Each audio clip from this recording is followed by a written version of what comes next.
I attended March for Our Lives 2018. I've attended the March for Our Lives in San Francisco and the Women's March in Walnut Creek.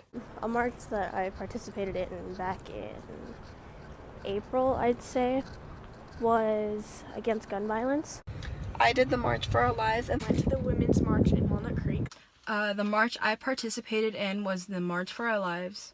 A couple years ago, I was in a protest. The people united will never be divided. The people united will never be divided. The people united will never be divided. The people united will never be divided. The people united will never be divided.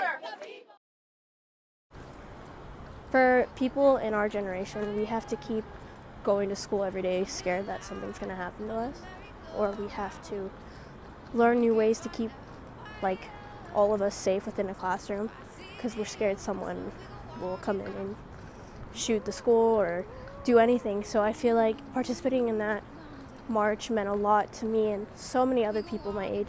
It was a very cool thing to see that many people all rallying around something that they cared so much about.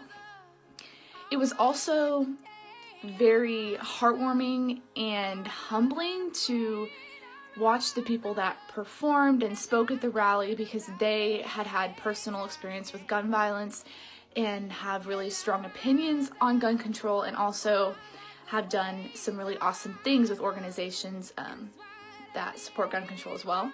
I went because I feel like women's voices in the long term of history haven't been as vocalized as much as men's have, and I feel like that's wrong, and I wanted to share my voice. Events like that can really band people together and help hurting people.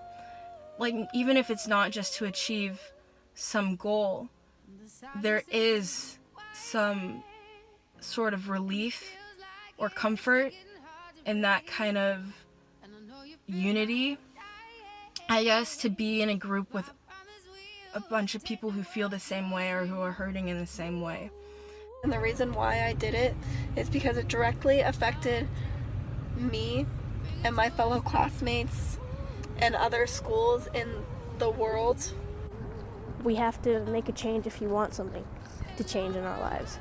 And for the general public, it would feel good to finally think that the government knows that we exist. Being surrounded by thousands of other people who are feeling the same way or feeling the same things you do, it helps you have faith and hope that everything is going to be all right again. The right to assemble is super, super important, especially in this day and age when sometimes you just see numbers on a paper or words on a social media post. It's not the same as when you see a huge group of people, like at a political rally, that are all have the same opinion. And it's important to assemble because you're able to come together as one and stand for what you believe in and voice your opinion. Marches are a really great way for me to have my voice heard, especially as a minor that can't vote. We have an opinion, and we have the right to act on it. So I guess what I'm trying to say is that the right to assemble is not only important when you're trying to make some sort of change or bring attention to something you believe is important, but if you're doing it because you've gone through something, or you know someone who's gone through something, you know what it's like to feel helpless to stop whatever is bringing pain to others and to yourself.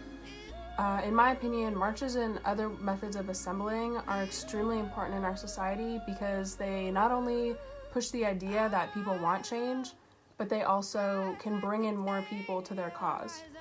And in some cases, they can even sway politicians to take action. Wherever I was going, or wherever I was at the time, I was going to participate. So whether I was in California or not, I was still going to go to that march.